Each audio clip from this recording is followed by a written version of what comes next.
200 years ago, a king ordered the complete destruction of the Ashenwolf bloodline. Every man, woman, and child. Every record. Every name.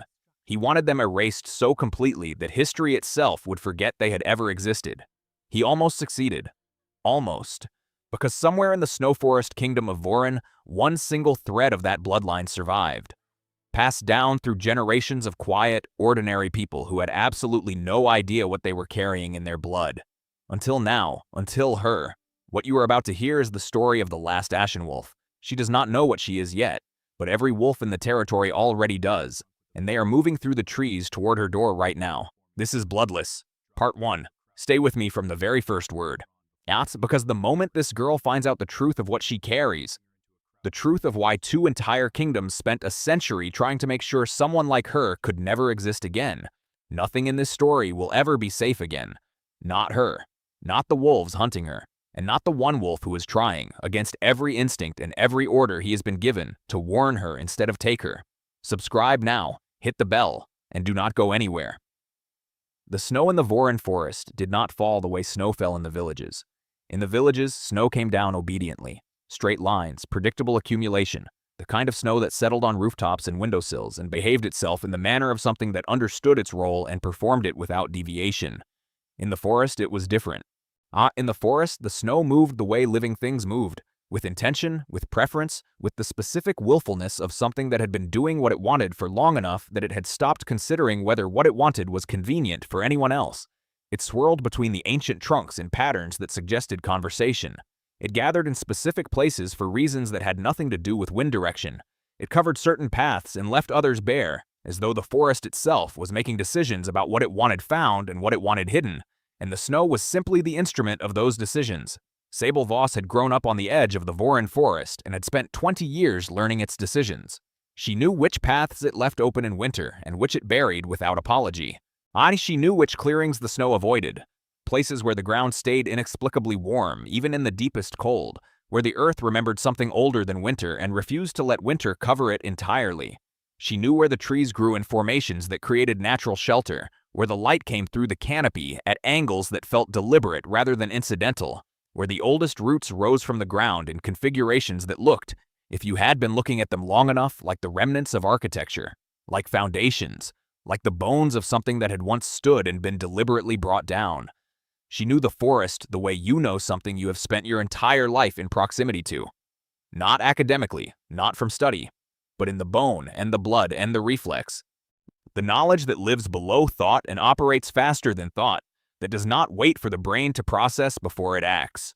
She was 20 years old, lean and dark-haired, with pale gray eyes that her mother had always called unsettling, and her mother's customers had always called striking, and that Sable herself had never thought about much because there were more pressing things to think about than the color of your own eyes when you lived on the edge of a forest that had opinions about who moved through it and how.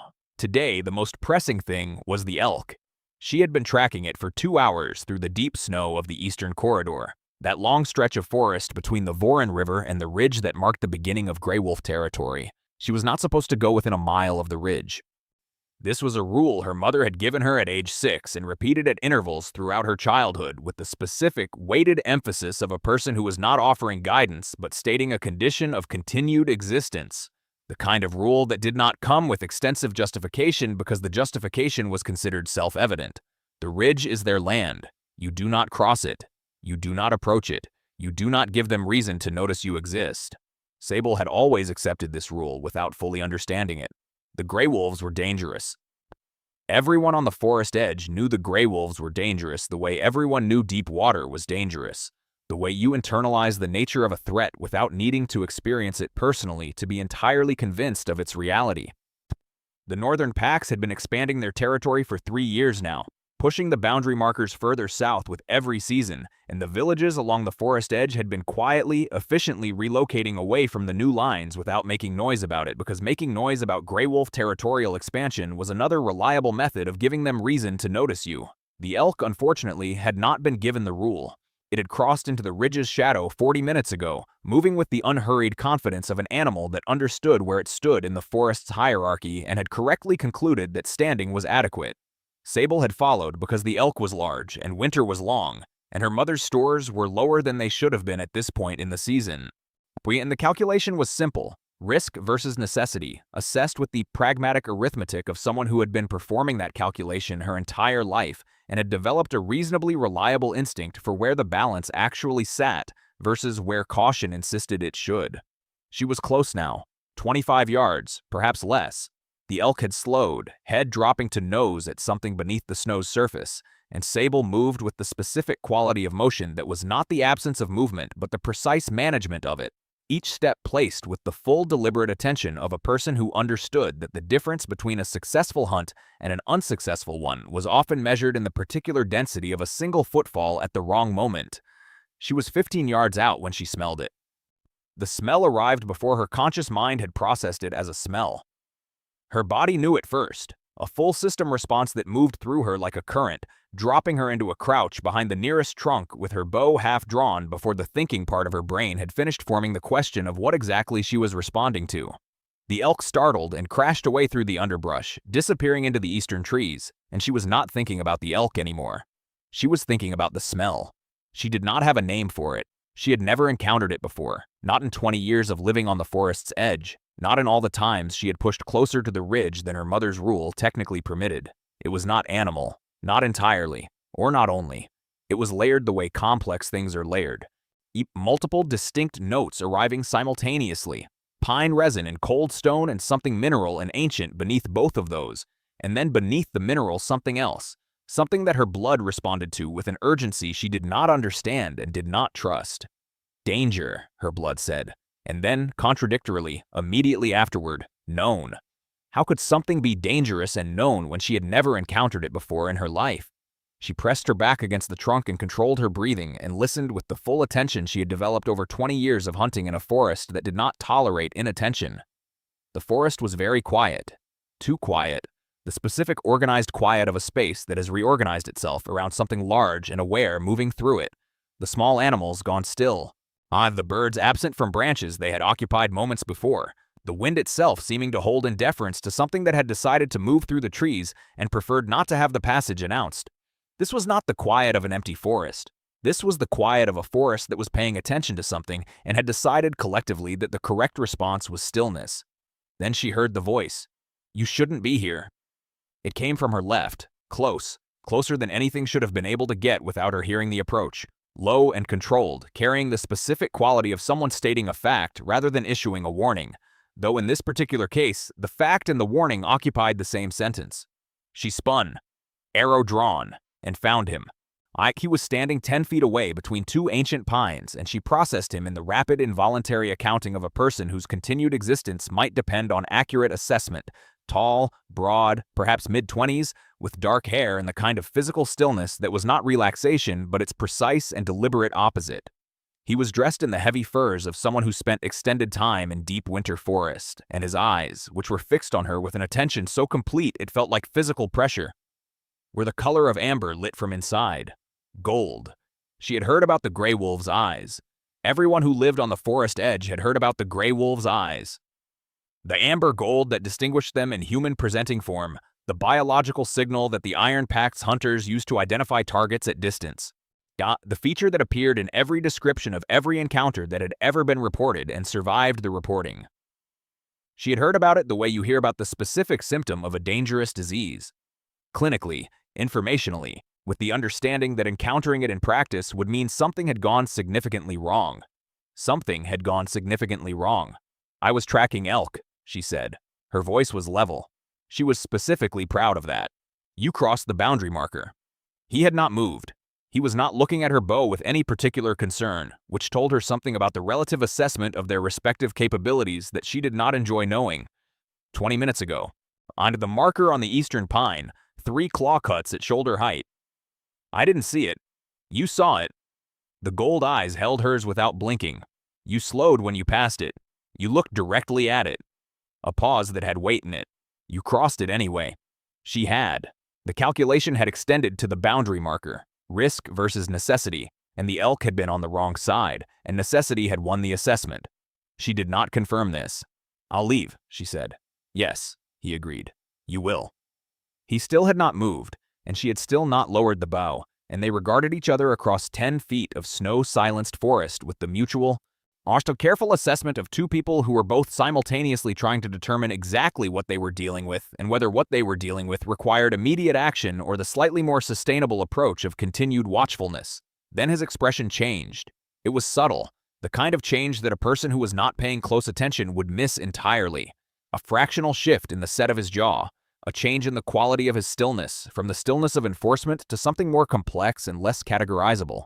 The gold of his eyes deepened, not brightened, deepened, as though something behind them had moved closer to the surface and was examining her through the glass of his composure with an intensity that had nothing to do with territorial violation and everything to do with something else entirely, something she could not name and therefore could not defend against.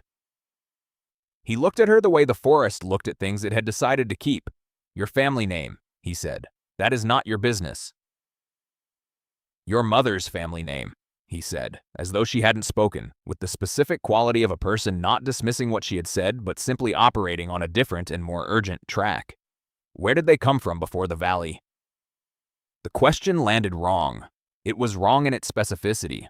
He should have had no reason to ask about before the valley. No basis for knowing there was a before the valley, no information that would give him the particular direction of that question.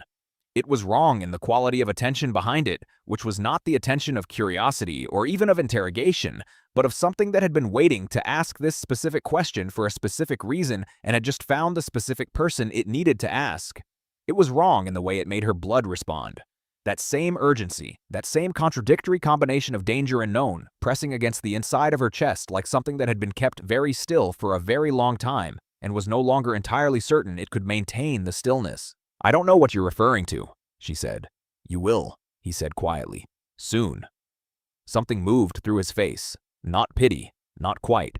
"I thought it, but the adjacent emotion, the one that looks like pity from a distance and is something more complicated and more costly up close.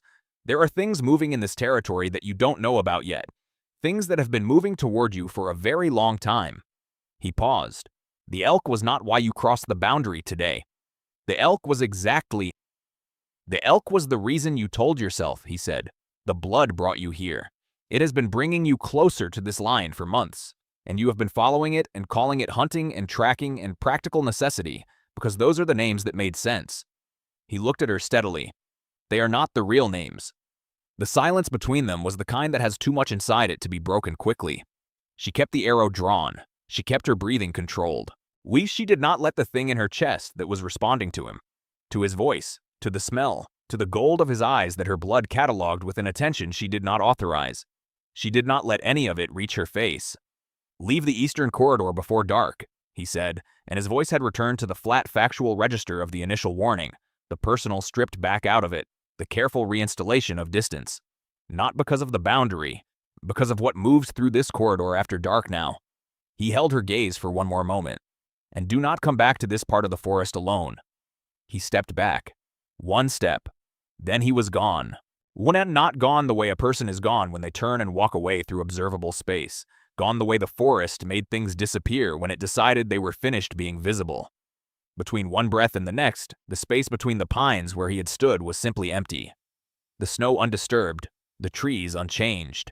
The absence so complete and so immediate that she might have doubted the entire encounter had not the smell remained, still present in the cold air around her, that layered mineral complexity pulling at something in her blood that had no name and no precedent. She lowered the bow. She looked at the empty space between the pines for a long moment, long enough to be certain it was genuinely empty and not performing emptiness. Then she turned and walked back toward the village. She did not run. Running was what prey did, and she had always refused. On principle and on instinct both, the two being in this particular case the same thing, to be prey. But she moved quickly, and behind her, in the deep shadow of the ancient trees, several pairs of gold eyes watched her go in silence. Not one, not two, but many, arranged in the specific patient formation of a pack that had been searching for something for a very long time and had just confirmed its location. Watching, waiting, sending a signal, in the old blood language that required no sound, back through the tree corridors toward the ridge. Found. Her mother was at the fire when she returned. Vorryn Voss was 53 years old and small in her movements, precise and economical in the way of a person who had spent decades operating in spaces where excess motion was a liability. She had the same dark hair as her daughter, but eyes that were a straightforward, uncomplicated brown, without the gray quality that had been making strangers pause at Sable since childhood, with the specific expression of people encountering something they recognize from a description without being able to place the description's source. She was a healer.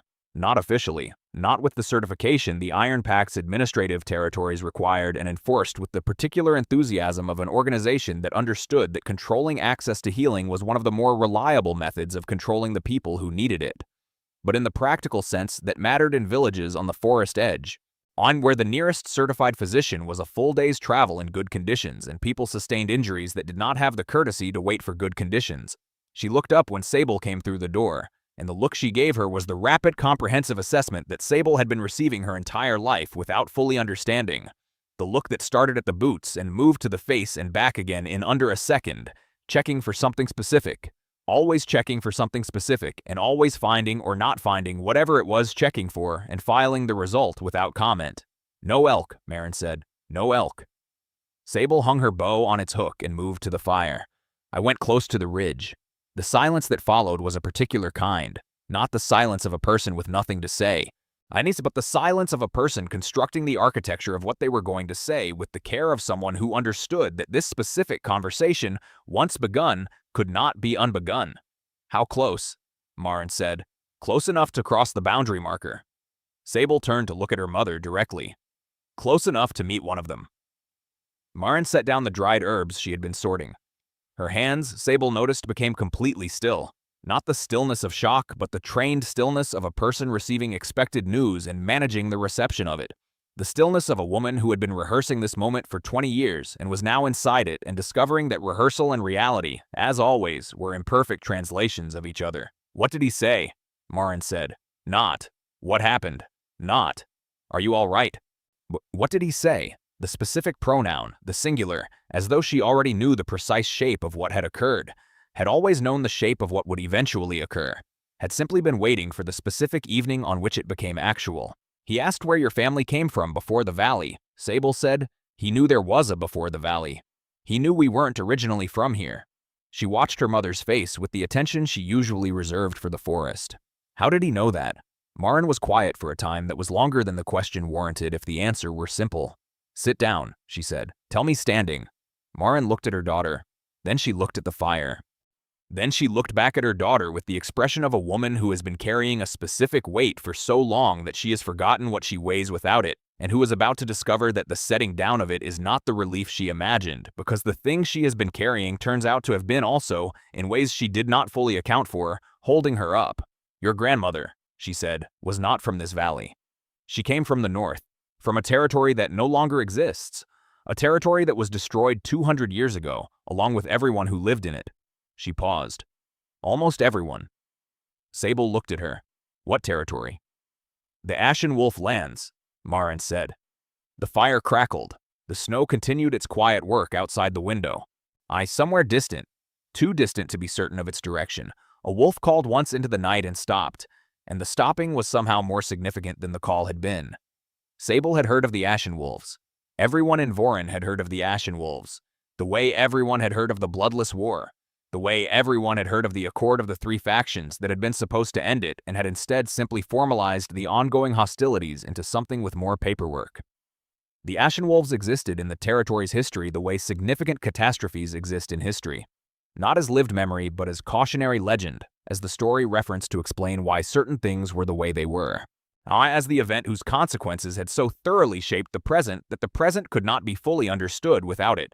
200 years ago, they had been the most powerful wolf line in Vorryn, not the largest pack. The Greywolves had always been larger, the numbers advantage being both their primary strength and their governing philosophy. Not the most politically connected. That had been the Iron Pact's domain since the first compact, when the human territories consolidated under a single administrative authority and learned that consolidation was itself a form of weapon. The Ashenwolves had been powerful in a different way, a way that the histories described in various terms, most of them deliberately vague, most of them circling the same central fact from different angles without ever quite landing on it directly. Neurmain. The Ashenwolves had carried something in their blood that neither the Greywolves nor the Iron Pact had been able to replicate, acquire, or adequately counter. The histories called it the Old Gift. The Greywolves called it an abomination. The Iron Pact called it a threat to the natural order, which was what the Iron Pact called anything it could not control. Whatever it was, whatever the old gift actually was, beneath the vague descriptions and the deliberately imprecise language of the histories, both factions had agreed, for the first and only time in their long and mutually hostile relationship, that it needed to be eliminated. That agreement had produced the Bloodless War, which was called bloodless, not because it lacked blood, but because its primary objective had been the elimination of a specific bloodline rather than the conquest of territory. And the Iron Pact's historians had apparently decided that a war fought for elimination rather than expansion occupied a different moral category and deserved a name that reflected the distinction. The Ashenwolves had not survived it. Every record indicated this. Every history confirmed it. The line was gone, extinguished completely, deliberately, with the thorough efficiency of two powerful factions that had decided something needed to not exist anymore and had applied their combined resources to the task. "We are not Ashenwolves," Sable said. The sentence arrived with a certainty that was pure reflex. The certainty of someone rejecting a conclusion before they have finished processing the evidence for it, because the conclusion was too large and the processing would take too long, and something in her understood that once the processing was complete, there would be no returning to the person she had been before it. "You are," her mother said. Not gently, precisely, the precision of a person who has decided that gentleness in this moment would be a disservice. The last, the only living descendant of the Ashenwolf line in the entire kingdom of Vorryn. She held Sable's gaze without flinching. "Your grandmother survived the bloodless war by abandoning everything. Her name, her territory, her people, the blood records that could have identified her. She came south. I changed the family name, learned to live as ordinary. She passed the secret to my mother, who passed it to me." A pause. "I was supposed to pass it to you before you came of age. I waited too long. Why?" Sable's voice was controlled. She was making it controlled, applying deliberate effort to the task. "Why did you wait? Because you were..." Marin stopped, started again. "Because you were so entirely yourself, so complete in who you were. And I watched you grow into that completeness, and I kept thinking, one more year, one more season, let her be whole a little longer before I add this particular weight to everything she already carries." The steadiness in her voice developed a fracture. Small, quickly controlled, but present. "I was selfish. I called it protection, and it was also selfishness, and I have known that for years and chose to continue anyway." "The man at the ridge," Sable said. "He knows what I am. Yes. Which means his pack knows. Yes. Which means..." The sound came before she could finish the sentence. It began at the edge of hearing. A low, resonant vibration that arrived not through the ears but through the sternum, felt in the chest before it was heard with any conscious recognition, moving through the cottage walls with the ease of something that had decided walls were a suggestion rather than a barrier. It was a wolf's call, but not. Or not only, it was something beneath a wolf's call, something that used the call as a vehicle for a different kind of communication. A frequency that bypassed the auditory system entirely and spoke directly to whatever was in Sable's blood that had been responding to things all day without her permission. Then a second call, from a different direction. Then a third.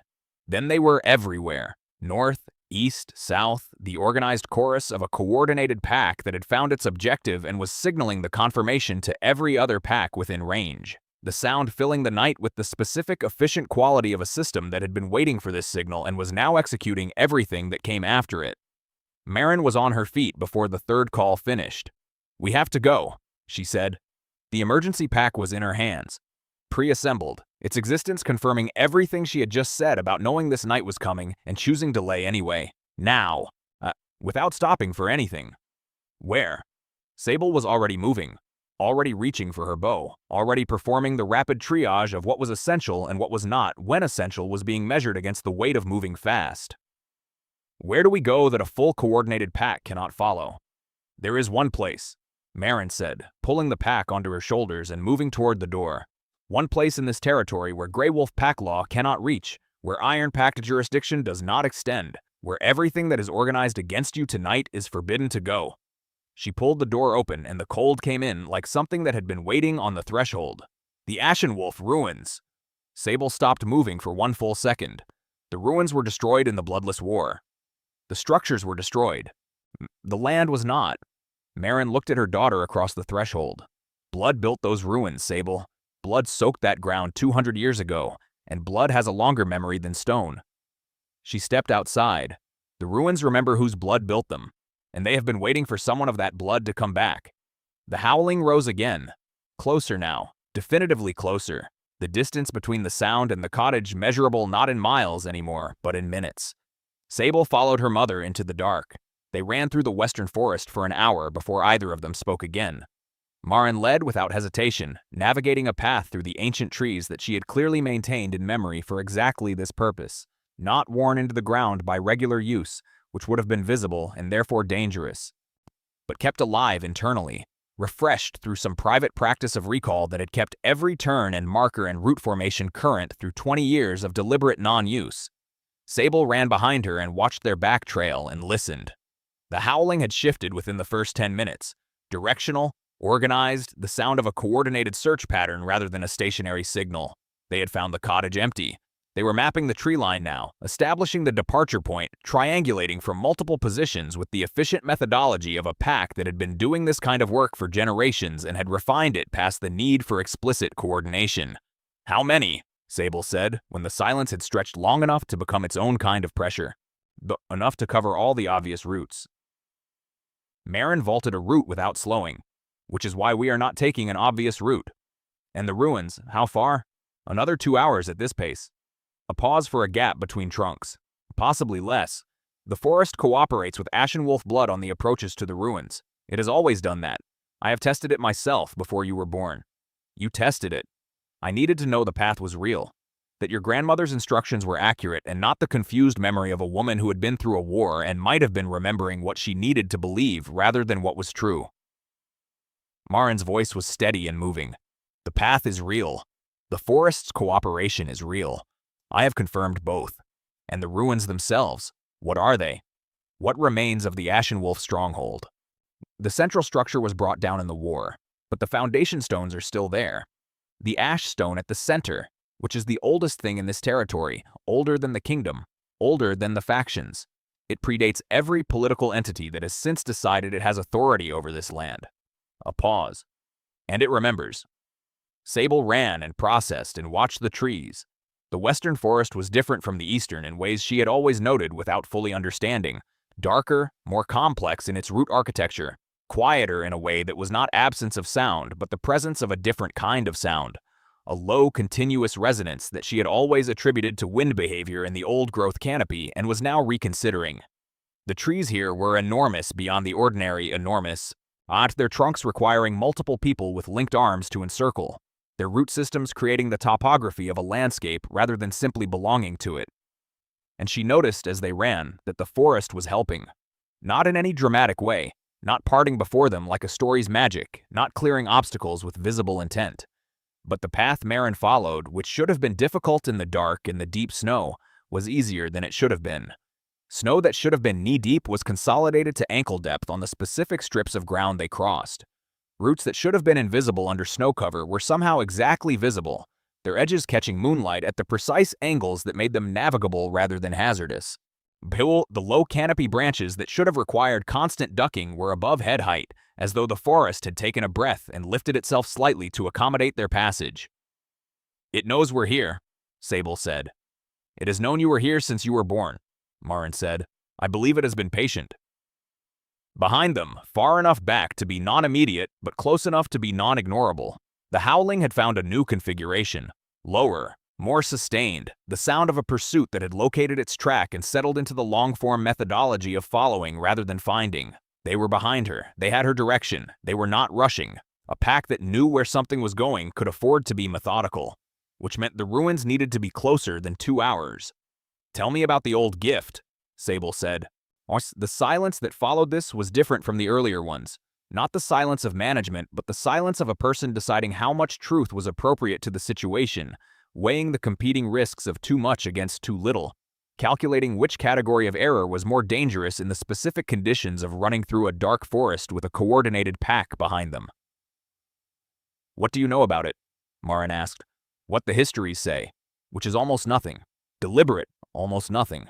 The kind of vagueness that is itself information about what is being avoided.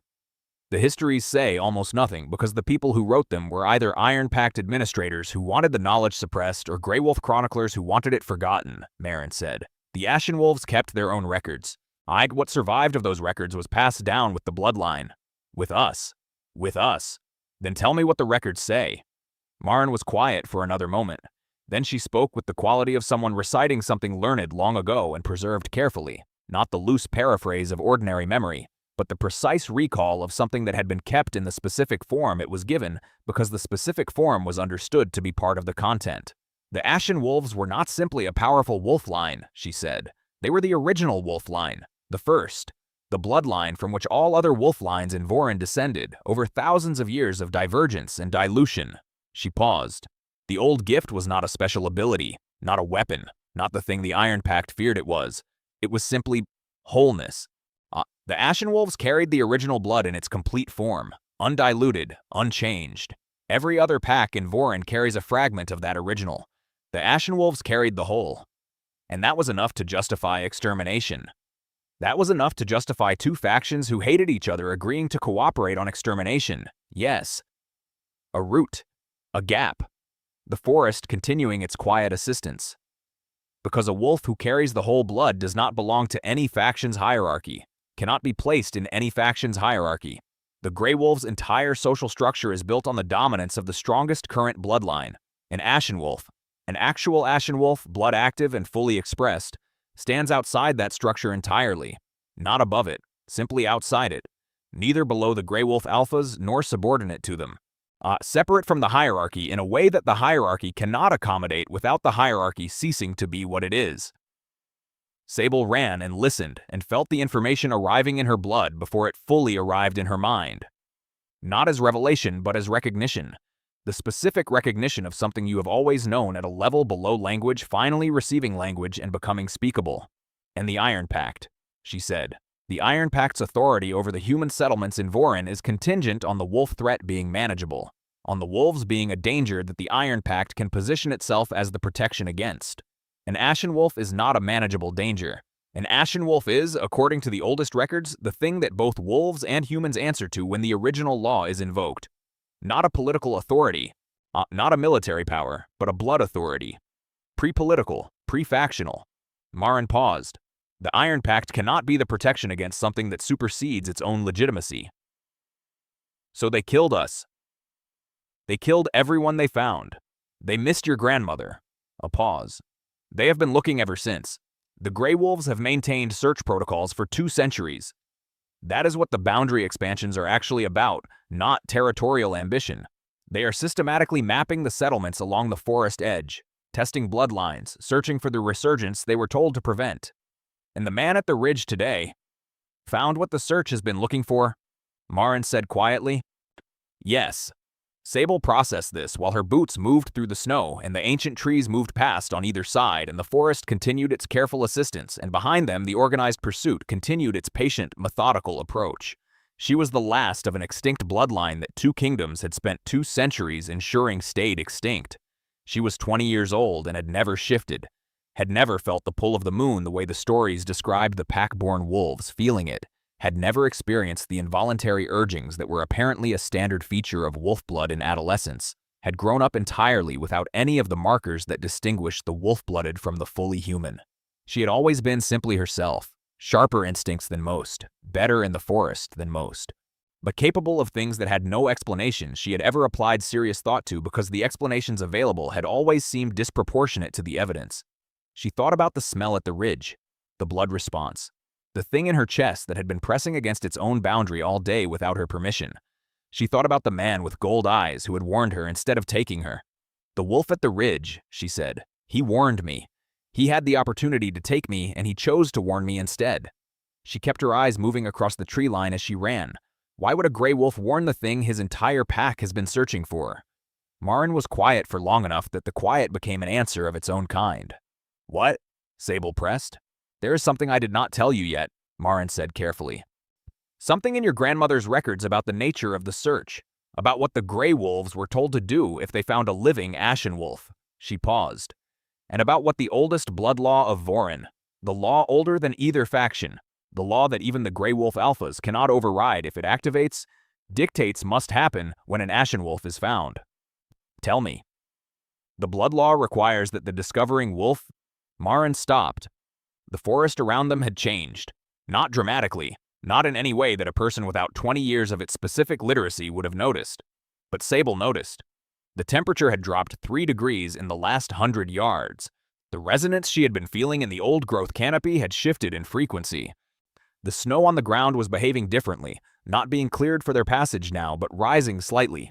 The surface becoming granular and charged, the specific behavior of snow in proximity to old blood magic when the blood magic was close to its source. They were nearly there. Tell me, Sable said again. The blood law requires that the discovering wolf present himself to the last Ashenwolf as... Vorryn stopped again, this time not for the forest, but for the weight of the word she was approaching. As what? As a candidate, Vorryn said, for the bond. The word landed in the cold air between them and altered it. What bond? Sable said, though something in her blood already knew. Already knew and was responding to the knowing with that same combination. Danger and known, danger and known. And the two things fused together into something that was neither one separately but both simultaneously. The Ashenwolf bond is not like other wolf bonds, Vorryn said. It is not a mating bond, not exactly. It is older than that, more fundamental. It is the bond that the old law calls the balance bond. When the last of a primary bloodline is found, the blood law requires that the strongest available wolf of complementary blood present himself. Not to claim her, not to own her. She glanced back at her daughter while they ran, the look carrying more information than the words. To balance her. Because the full Ashenwolf blood, active, uncontrolled, in a wolf who has never shifted and has no idea of the scope of what she carries, is not safe. Not for her. Shh. Not for anyone in range of her when it fully wakes. When it fully wakes, Sable repeated slowly. Not if. Not if, Vorryn confirmed. The blood is already waking. Has been waking since you crossed the boundary today, since you encountered a Greywolf wolf in proximity for the first time. The process has begun, and without a balance bond to anchor it. She stopped speaking because they had arrived. The ruins of the Ashenwolf stronghold emerged from the forest the way the ruins of significant things emerge. Not suddenly, not dramatically, but with a gradual accumulation of presence that had been building for the last 10 minutes without Sable consciously registering it. The trees had been changing around them, becoming older, if that was possible. Older and more deliberate in their arrangement. Moving from the natural patterns of growth into configurations that were too regular to be accidental, that preserved in their spacing the ghost of a plan, the memory of an intention, the outline of structures that had once stood between them and been brought down and had left the trees that surrounded them as their only remaining architecture. The foundation stones were enormous. Black granite, Sable registered.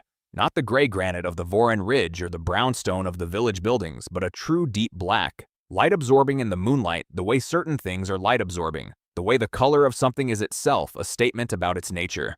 The stones were arranged in a pattern that her eyes could not fully resolve from ground level, but that she felt the shape of a circle, she thought. With something at the center, something that the remaining stones radiated outward from the way sounds radiate from their source. At the center of the ruins, standing alone in a clearing of bare earth from which the snow had been absent since long before their arrival, was the ash stone. It was taller than she was and roughly the shape of something that had been intended to be a column and had changed its mind partway through, irregular at its top where something had broken it centuries ago, its surface covered in markings that were not carved but grown. The kind of markings that develop when something has been in contact with blood magic for so long that the magic has become structural, has become part of the material itself rather than applied to it. She could read none of the markings, when she could feel all of them. The resonance she had been sensing in the old-growth canopy for the last half hour was concentrated here, focused here, originating here, and standing in its proximity was like standing inside something that was alive and aware and had been waiting. She crossed the threshold of the foundation stones. The change was immediate, not external. The forest around her did not visibly alter. No dramatic declaration of arrival. No acknowledgement in the physical world of the event that had just occurred. The change was internal, in her blood, in the thing that had been pressing against its boundary all day, that had been building since the ridge, that had been responding to smells and sounds in the proximity of gold eyes without her authorization. The boundary dissolved. Not explosively. Not the sudden catastrophic awakening that the stories described when they described the activation of old blood magic, the dramatic transformation, the person consumed by the thing they had been carrying. Something more like a door opening. Something that had been requiring active force to stay closed, no longer requiring the force. Releasing, not breaking, the difference between a wall coming down and a gate being unlocked. She stood inside the Ashenwolf ruins and felt, for the first time in 20 years of being herself, the full frequency of what she actually was. It was enormous. It was entirely hers. She had not known, until this moment, how much of herself she had been living without. Sable. Her mother's voice from behind her carried the specific quality of controlled alarm. Look at the ash stone. She looked. The markings on the stone were illuminated, not by any external light source, by the markings themselves, a cold silver-white luminescence rising from within the stone, from the blood magic embedded in its structure, activated by the presence of the blood it had been cut and placed and inscribed and soaked and waiting for. The light moved through the markings in a sequence, not random, not simultaneous, but ordered, as though the stone was reading itself, as though it was checking something, as though it was confirming something it had been uncertain of for 200 years and was now, finally, certain. "What is it doing?" Sable asked. "The prophecy of the ash stone," Vorryn said quietly. "Your grandmother described it. When the last bloodline returns to the founding stones, the prophecy activates." She paused. "It activates in two parts. The first part is a confirmation. The stone recognizes the blood and records the return. And the second part?" Vorryn was quiet. "Mother." "The second part," Vorryn said, "is a summons." Sable looked at the illuminated ash stone, at the cold silver light moving through its ancient markings in its deliberate sequence, broadcasting something into the forest that she could not hear with human ears, but felt in her blood like a bell struck once, clean and total, the sound of it traveling outward through the trees and the snow and the old root networks of the ancient forest in every direction, simultaneously, reaching. A sound came from the tree line, single footsteps in the snow, deliberate, unhurried. One person approaching from the north, from the direction of the Greywolf Ridge, without concealment, and without urgency, in the specific manner of someone who has received a signal and is responding to it because the signal is one they were waiting for, and the response is not optional. Sable had her bow up before the figure cleared the tree line. The man with gold eyes stepped into the moonlight of the ruins clearing and stopped. He looked at her, at the drawn bow, at the illuminated ash stone behind her, at the silver light it was casting on the dark hair and gray eyes of the last living Ashenwolf, and his expression was the expression she had seen at the ridge, the one she had not been able to name. She could name it now. She had enough information now. It was the expression of a person who has been carrying an obligation for a very long time. An obligation inherited rather than chosen. It's passed down through his line the same way her blood had been passed down through hers. And has just arrived at the moment when the obligation becomes actual and discovers that actual is entirely different from anticipated, and the difference is not manageable at a distance. He did not raise his hands. He did not step back. He looked at the arrow pointed at his chest and then looked at her face with those gold eyes that her blood recognized with an insistence she was no longer in a position to dismiss or override or call by a different name. "My name is Kale," he said. "I am the last Greywolf heir of the Dusk line, the complementary blood your grandmother's records describe." A pause. "I have known about you since I was 12 years old. Ecco see, my father told me before he died what I would be required to do when you were found." He looked at the ash stone, at its cold illumination, at the prophecy being confirmed in light. "I tried to warn you today. At the ridge. I know it wasn't enough." "It wasn't," she said. "No." He looked back at her. "I am not here to take you. I am not here on pack orders. I left the ridge against direct command from my alpha when the Ashstone signal reached me tonight." A pause. "I am here because the blood law requires my presence, and because—" He stopped. Something moved through his face that was not the managed expression of a person executing an obligation, but the unguarded expression of a person confronting something they did not fully prepare for. "Because I have known your face since I was 12 years old. When I have seen it every time the old blood language moves in a dream.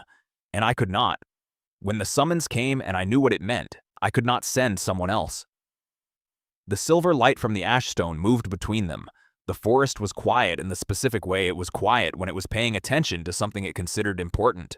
Sable kept the arrow drawn. She looked at the man with gold eyes who had warned her instead of taking her, who had left his pack against orders, who had apparently been dreaming her face for 13 years, who was standing in the ruins of her ancestors in the cold light of the blood prophecy her return had activated. She looked at her mother, who was watching the exchange with the expression of a woman encountering the actual shape of something she had known only as outline. She looked at the Ashstone, Awat whose light was building, not the confirming sequence of the first part of the prophecy, but something new, something that had the specific quality of an announcement rather than a confirmation, something that was being broadcast into the forest and the territory and possibly from the resonance of it, considerably further than the territory. The second part of the prophecy, she said to her mother without lowering the bow. The summons. Who does it summon? Marin looked at the Ashstone, looked at Kyle, looked at her daughter. Everyone, she said. A howl split the night, then another. Then so many simultaneous that they became a single enormous sound, surrounding the ruins from every direction at once. Not the Greywolf search pattern they had been running from, not the organized methodology of a pack following a trail. Wyness, something different, something that had the quality of a response. The sound of every wolf in the territory receiving the Ashstone signal simultaneously and answering it with the only sound large enough to be an adequate reply. What does the prophecy say? Sable demanded. Exactly. What does it say will happen when the last Ashenwolf returns to the Founding Stones? Marin's voice was barely above a whisper. It says the last Ashenwolf will stand at the Ashstone and make a choice, she said. One choice, offered once, that cannot be unmade. She will choose to wake the old blood fully, to claim what she is and everything that comes with it, or she will choose to bind it, to do what your grandmother did, to suppress it, live as ordinary, let the line end quietly in this generation. And if she wakes it?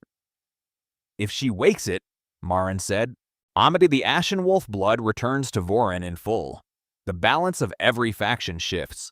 The hierarchy the Greywolves have maintained for 2 centuries collapses and must be rebuilt around a blood authority it has never had to account for. The Iron Pact loses the narrative of manageable threat it has used to justify its existence. She paused. And a war begins. Not the bloodless war. That was an extermination. What the prophecy describes is a real war.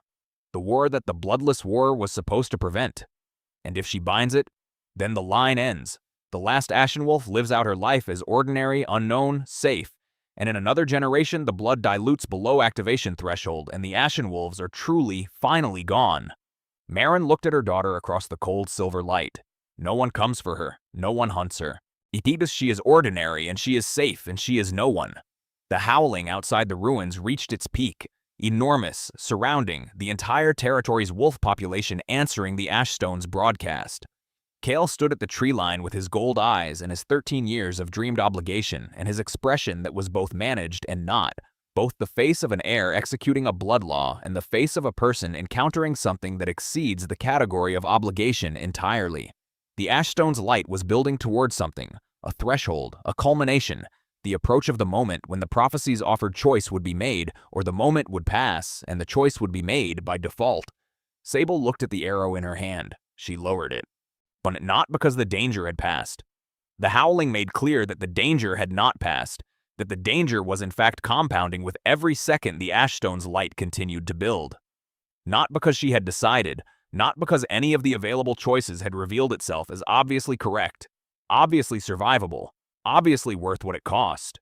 She lowered it because the bow was not the right tool for what was standing in front of her now, and she was, whatever else she was, whatever the blood in her was or was becoming or had always been waiting to become, she was someone who used the right tool for what was actually in front of her, rather than the tool that had served for the last thing.